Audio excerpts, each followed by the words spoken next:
Hi everyone, today we will talk our topic about Kiwikura community. We would like to acknowledge the Bidgo and Gadigal people that are the traditional custodians of this land.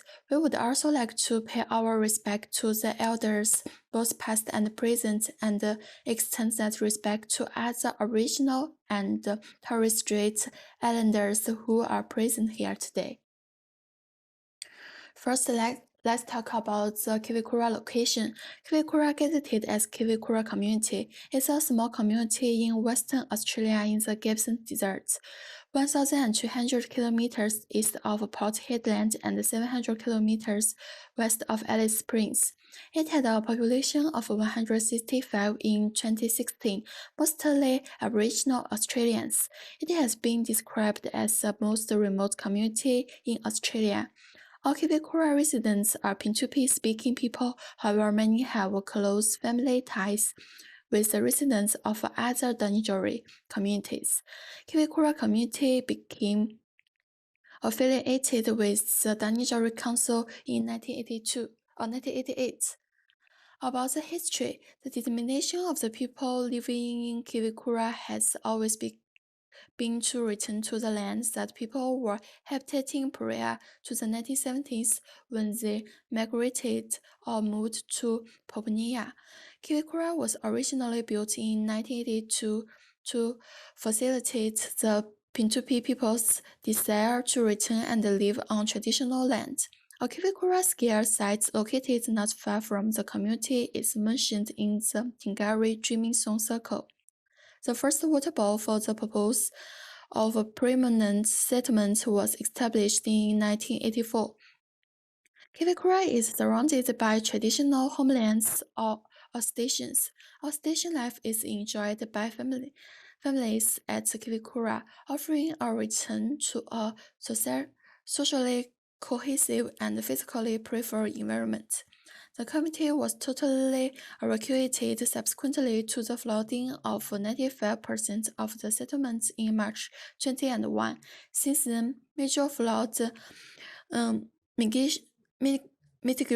mitigation drills and lifts have been erected around the settlement, and the progressive return of the resident population started in September 2002. This is a map of the population of Kiwikura. As we can see from the graph, the number of adults in this community amount to about 70%, more females than males, and the locals represent about 94% of the whole community. It can also be seen this community has not lost its language. From 2011 to 2016, the annual population in Kiwikura reduced by 5.4%.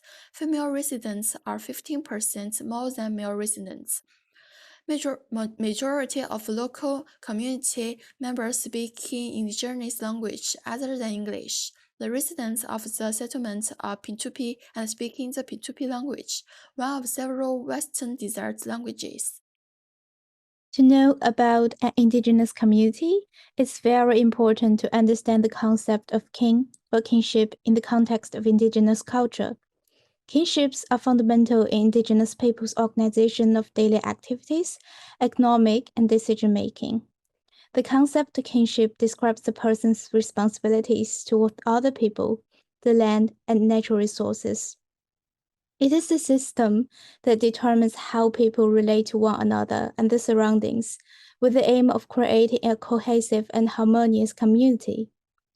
It determines not only responsibilities towards others, but also how one relates to others through marriage, ceremony, funeral roles, and behavior patterns.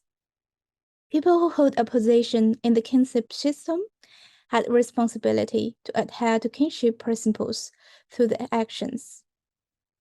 Together with the notion of family, kinship is a cohesive force that binds Aboriginal people together. Another important feature of the Kiwikura community is that it has been living a hunter-gatherer lifestyle since very long ago. A hunter-gatherer society describes a society where people hunt, fish, and collect wild vegetables and fruit and do not usually forage more food than immediate need.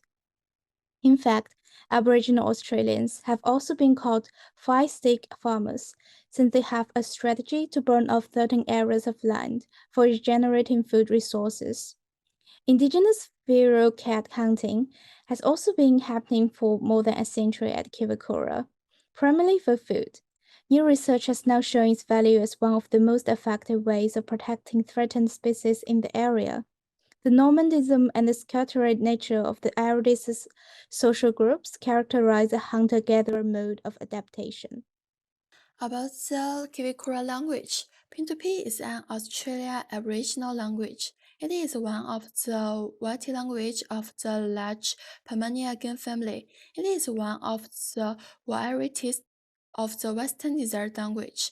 P2P is a variety of the Western Desert language spoken by indigenous people whose traditional lands are in the area between Lake MacDonald and Lake Mickey, stretching from Mount Libic in the Northern Territory to west of in Western Australia.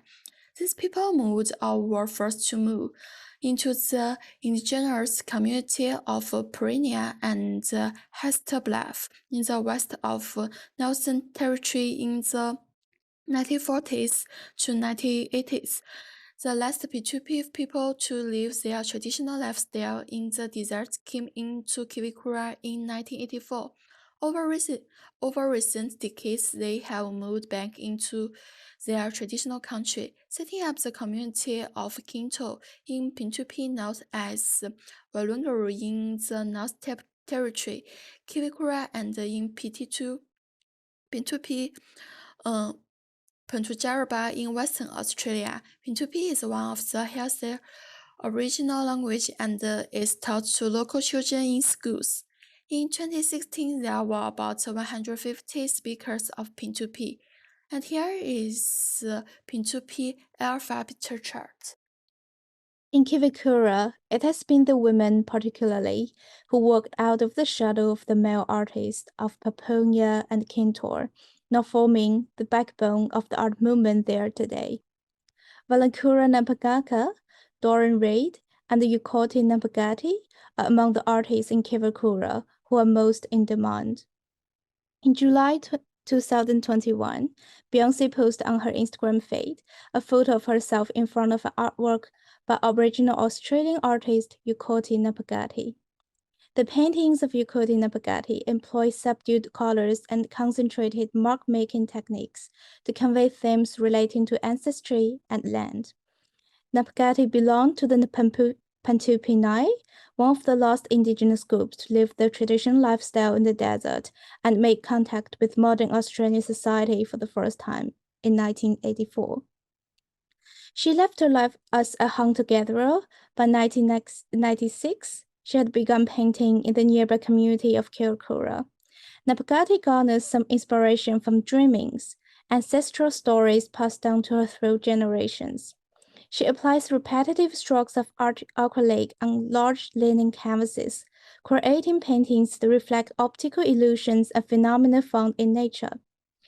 Yukoti Nampagati's artistic career was launched by Pampuya Tula, an indigenous artist collaborative that provided art materials to the women and stock paintings created in Kiwikura.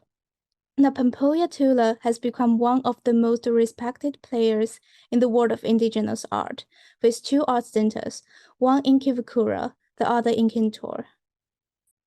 Often referred to as the most remote indigenous band in the world, the Kiwikura band sang in their ancient 45,000-year-old P2P language. Their desert reggae music was a huge hit. Live at Port Hedland was their first album, and the song titles include their feeling for their hometown. What those song names mean: the little boy standing on the dune and looking this way at Kiwikura. Let's go back home to Kiwikura, and a guy who is looking around for Gog and Gunga. Their first album was recorded live at Port Hedland after touring through the Central Desert communities with a Desert Feed tour for 2 weeks. It was their first ever public and paid gig. Since then, the Kavikura band have gone to produce 2 more beautiful albums with the support of Desert Fit Records and their sponsors. Conquerorate Ja Anger is their second album. Its English translation is My Sister Told Me, and comes from the title track telling the story of a sister warning of the danger of drug abuse. Their third album, Negatali Tintanka, was recorded on site at Kavikura Community in 2014, showing scenes of life in the Kavikura community. Then we introduce emergency scenario and responses. The Gibson Desert, where Kavikura is located, has a tropical climate. It's a desert that is arid all year round. Hot desert has a mean annual temperature of at least 18 degrees centigrade.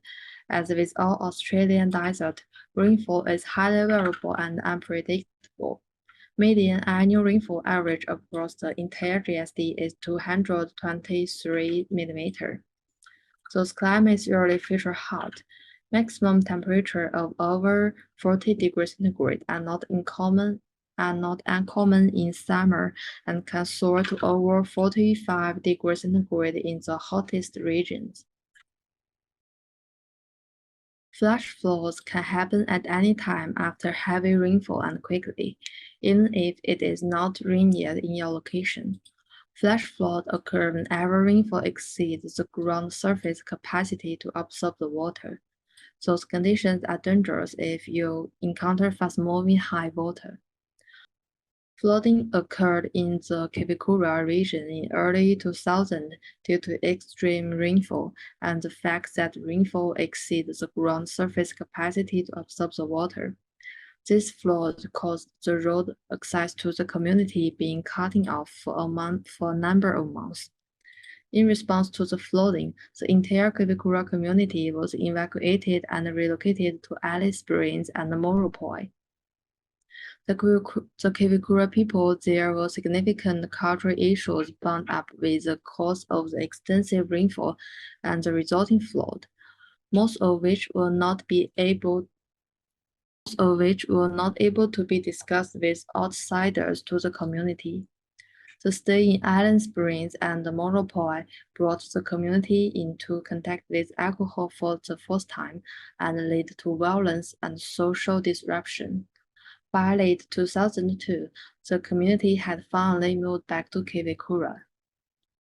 The uncertainty flood has many impacts, including both direct and immediate impacts on the indigenous community, and also has many potential long-term impacts.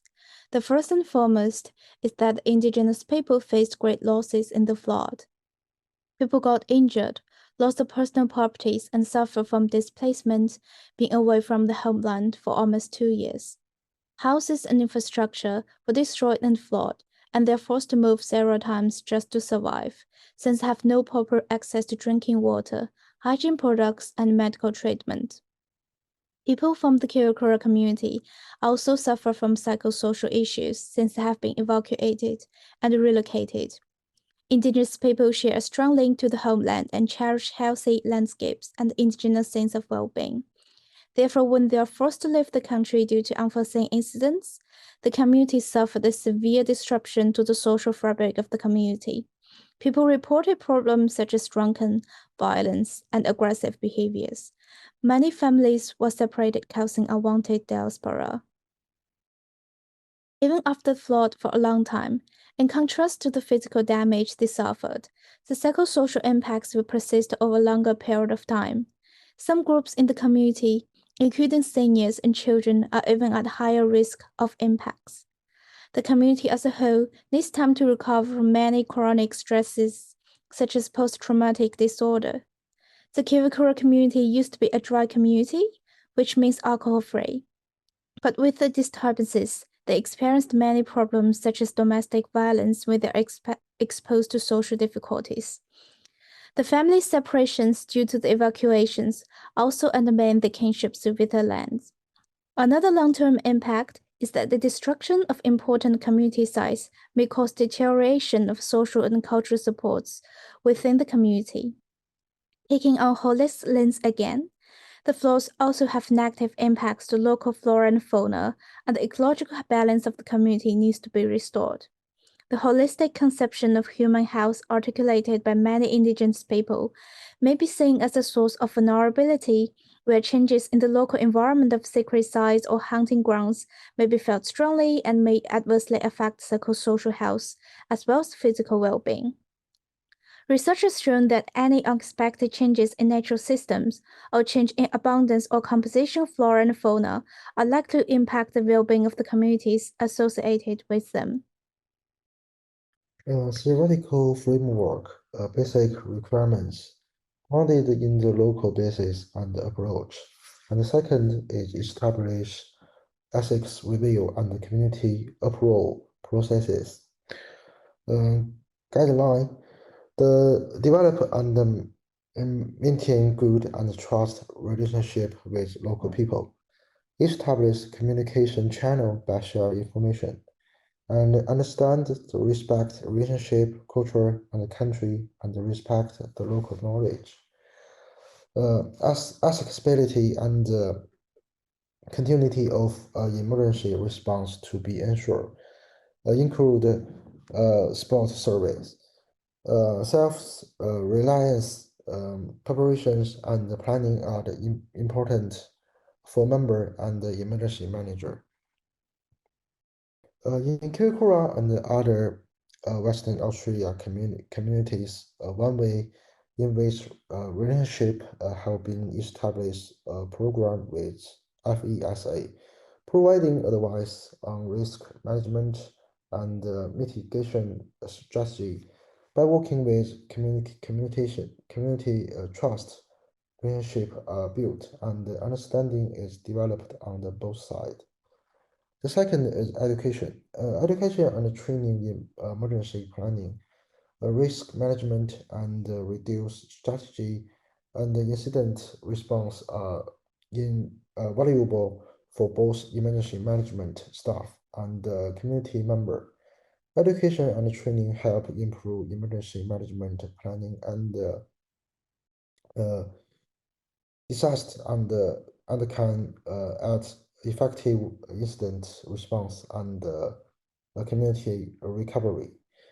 The third is important that emergency management manager working with communicates understand the history. The knowledge make it easier to know and communicate with member, and it can help avoid misunderstanding and embarrassing to damage trust relationship. The last is the current and the past chairman of the Kirikura said they want to continue education training with emergency management and service staff to help them build a strong, healthy community living in their area, working together. Other example is Aboriginal Islander health in Western Australia. There are some disease in the place. For example, is heart disease, cancer, and diabetes. And this showed 40% of people in Western Australia live in city, 25% in the outer area, 30% in the remote area, and 35% in very remote area. And there are lots of solution to health problem. The vision for Aboriginal people to live long, well, and healthy lives included in the WA Aboriginal Health and Wellbeing Framework 2015 and 2030. The framework provides unique insights into aspirations and goals for WA to achieve. Okay, there is other example, but I think the last one is the best. They are having a canteen risk around are safe and orderly self evacuation by road using car and other vehicle walking out. Okay, thank you. That's all. This is our reference list. Thank you.